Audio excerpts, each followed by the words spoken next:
Oh, right. Yeah, this come from comments. 'Cause obviously, we've been doing the Scottish gangland stuff, but someone said look up the McGoverns.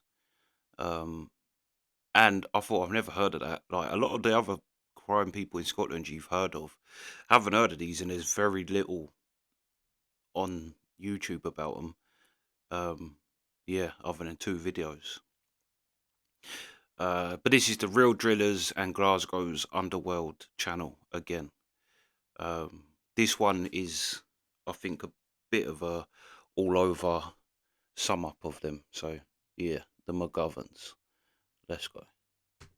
It's safe to say that Sean McGovern chose a life of crime.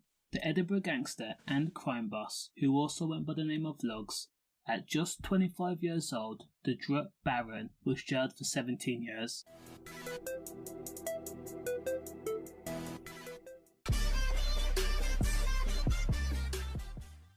Sean had covered his face, sourced himself a double-barrel sawn-off, and then enlisted the help of his associate, Terry Scott, to drive the madman to the Gauntlet Bar in Edinburgh. Sean McGovern was on a mission, and that was to simply put an end to rival Jamie Hyland. Together, Sean and Terry had travelled in a convertible BMW, and Sean told Terry to put his mask on too. It was alleged that Sean had located Jamie near the pub by Broomhouse Grove and Broomhouse Market. Sean is said to have shouted out to Jamie, who was by the side of the pub. When Jamie turned round, he was met face to face with an approaching Sean, with the barrel of the sawn-off at waist height, at 10 minutes past 10 in the evening. Drunk after the sudden power trip, Sean could sense that he was in control. Jamie was glued to his position. Sean walked closer, clearly raising the double barrel, and then pressed the trigger, letting off a volley after volley and smoke in the air on December 23, 2008. After the incident, Sean ran back to the BMW convertible, where Terry had taken charge of the sawn-off in order to dispose of it, per Sean McGovern's instructions, and then dropped Sean back home. In Sean's head, this was mission complete. He had put a rival firmly in his place, and Sean was comfortably running a H empire to the tune of millions. However, Sean would be in for a big shock. Scotland's Serious Crime Unit had actually placed a wiretap in Sean's home, so Sean, aka Lugs, his own downfall was the ease of conversations, talking about his drug empire and pressing the trigger of the sawn-off when he aimed it at Jamie. Sean had no idea, again, that police had placed wiretaps, and police was listening to Sean and his accomplices, like Terry Scott and Darren Elliott, talk about where the sawn-off had been dismantled and hidden, and the booming operation that sold kilos upon kilos of H and White in Glasgow and Edinburgh. With the new vital information, police went out and retrieved the attempted M item from its location in bushes in Morningside Park. The sawn-off had been dismantled into 3 parts. Police also retrieved gloves by listening to Terry Scott telling associates that he had dropped them, saying it's a schoolboy error. When forensic tested the glove, DNA belonging to both Terry and Sean was on the items.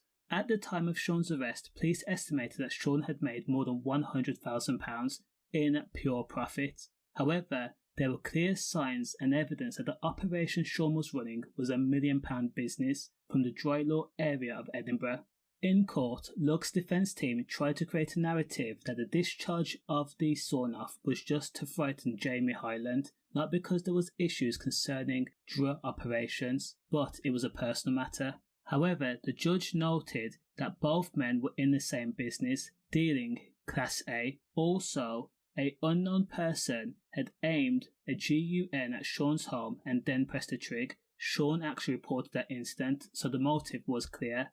Sean believing that Jamie Hyland's men may have been behind it, and this was clear retaliation. Now, Sean was jailed for 6 years for the sawn-off incident and 10 years for running a H empire in the capital on a commercial scale. Terry Scott was jailed for 6 years for being the getaway driver and also his part of selling Class A gear, that being H. Sean done a lot of his time in H&P shots, where he had to contend with being situated in the same vicinity of other big time rivals, so it's safe to say that Sean has not had an easy time. For example, there was an attempt on Sean's life when he had left open prison in front of his girlfriend outside a 5-star hotel, where the back of his head was slashed open by hired hitmen and even escaping from jail. But we'll cover that soon. Stay safe.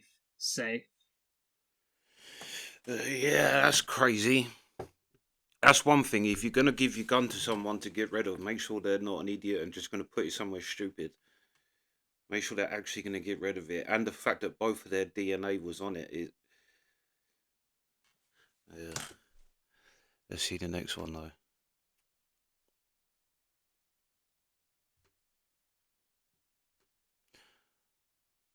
Let's see what this one's saying. Let's go.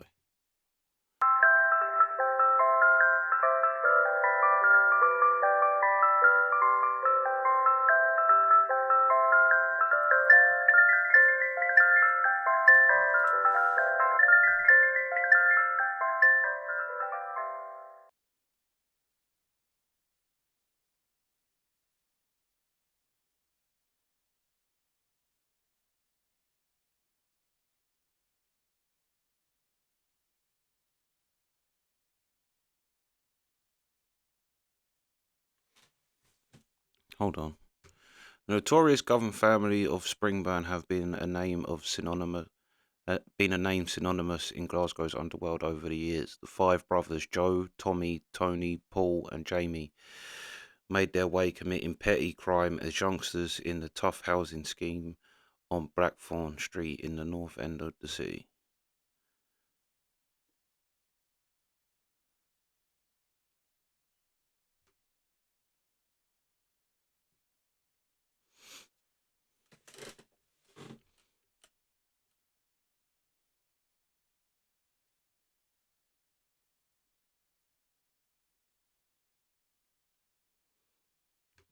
But in 1990, petty crime and its association with the McGoverns name was about to change when a then only 16-year-old Paul McGovern murdered a local school janitor named Thomas Cushley. Jesus.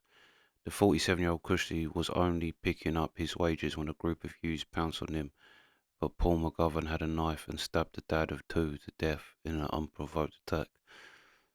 Craziness.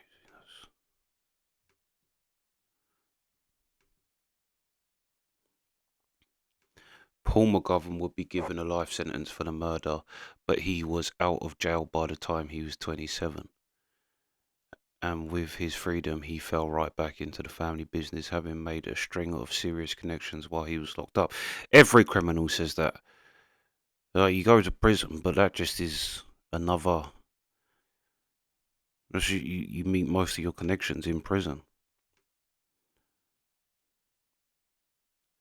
The McGoverns were making serious moves. Tommy McGovern was charged with the shotgun murder of a man called John McCaw outside the Ashfield pub, but he walked on the murder through lack of evidence. In 1995, with the likes of Paul Ferris and other serious players in Glasgow either locked up or fighting amongst themselves. Tony McGovern was also providing security to building sites. Yeah, security is a typical one. Drug dealing, money lending, and of course the family had ice cream vans. Tony struck up an alliance with a drug dealing heavy from East Kilbride, Jamie the Ball Stevenson.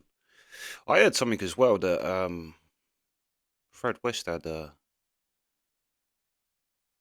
thing in an ice cream van in Scotland. It became a deadly alliance when Jamie Stevenson accused Tony's brother of not paying their Merseyside contacts for a large consignment of drug, 60 grand's worth.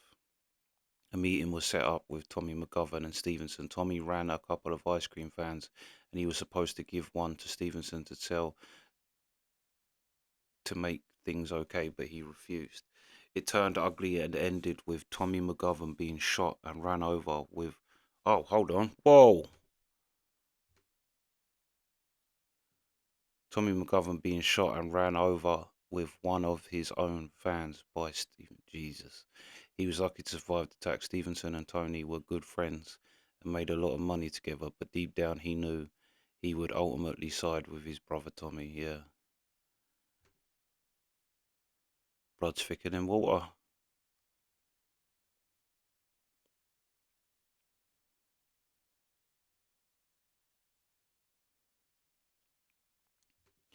Jamie Stevenson had come between the two McGovern brothers, or had he? The relationship between himself and best pal Tony had become fractured because of Tommy losing key contacts from Liverpool with refusing to pay them. As time passed, the oldest brother Joe got Tommy and Tony to sit down and sort out their differences, as it wasn't doing the family any favors. After a tense meeting between the two, Tommy said for everything to be made right, Jamie Stevenson had to go. Tony had to prove that his family was more important than his arrangement with, yeah. And Tony agreed.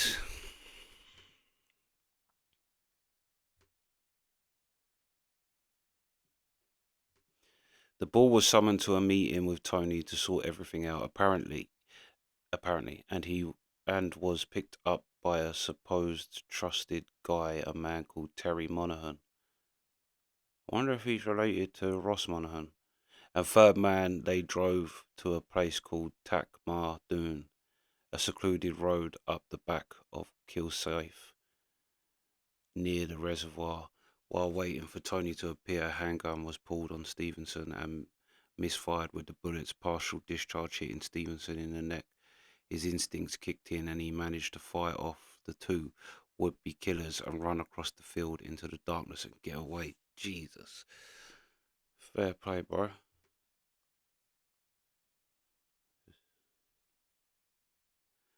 With the failed hit attempt by Tony on the ball or ice.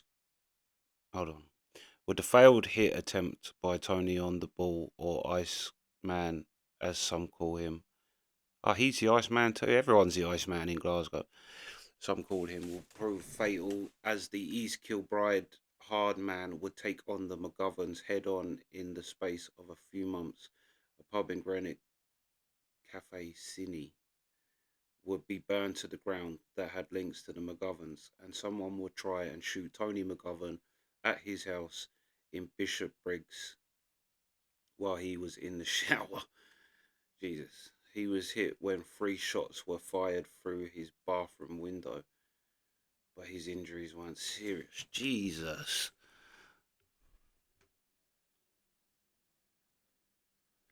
Another brother, Jamie, was shot in the face while drinking in a pub. It was an all-out war. The McGoverns vandalised a service station in Springburn that belonged to Stevenson. Tony was provided with a bulletproof vest by the licensee Tam McGraw, but it wouldn't save him. Tony had went to the new Morven pub somewhere he would normally feel safe. It was his area to see someone. He left and went to his Aldi. He had the vest on when a hitman approached him while sat in his car. The gunman hit Tony with 5 shots. One of the bullets entered his armpit and ricocheted round his torso, killing him almost instantly. The shooter leaned in the window and shot McGovern in the groin. Also, as he knew he have a bulletproof vest.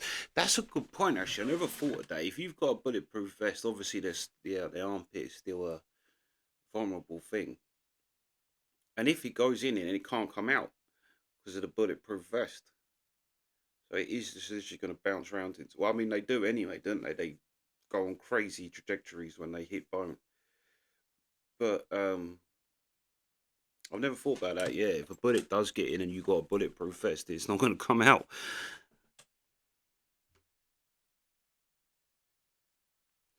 Tony McGovern's murder is still unsolved over 20 years on. Jamie the Bull Stevenson, the one-time friend, was of course the prime suspect, and he was charged with Tony's murder, but the case against him fell apart due to lack of evidence. It's alleged the hitman was brought up from down south for the hit and was gone straight after, leaving zero trace of evidence on that September night in 2000. Yeah, I have to say that is, like I said in one of them with Arthur Thompson and the Craze, that they all know each other and they all use each other. Like if you want someone gone in London, get someone from Scotland to come down, do it, and go back to Scotland. There's gonna be no trace of them, and vice versa. But yeah, that's crazy. That's crazy. Shot in through his bathroom window as well.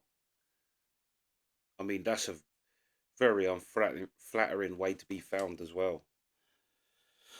But yeah, yeah, Tam McGraw as well, still popping up. Yeah, the licensee. When he the big rat. Who is it that Paul Ferris? I know it's Tam McGraw he's talking about, but who is it that said to him he met Tam McGraw with someone for the first time? And whoever it was with Paul Ferris was like, don't trust him, don't talk to him, don't say anything to him. Yeah, everyone knew he was a grass and kind of he got away with it.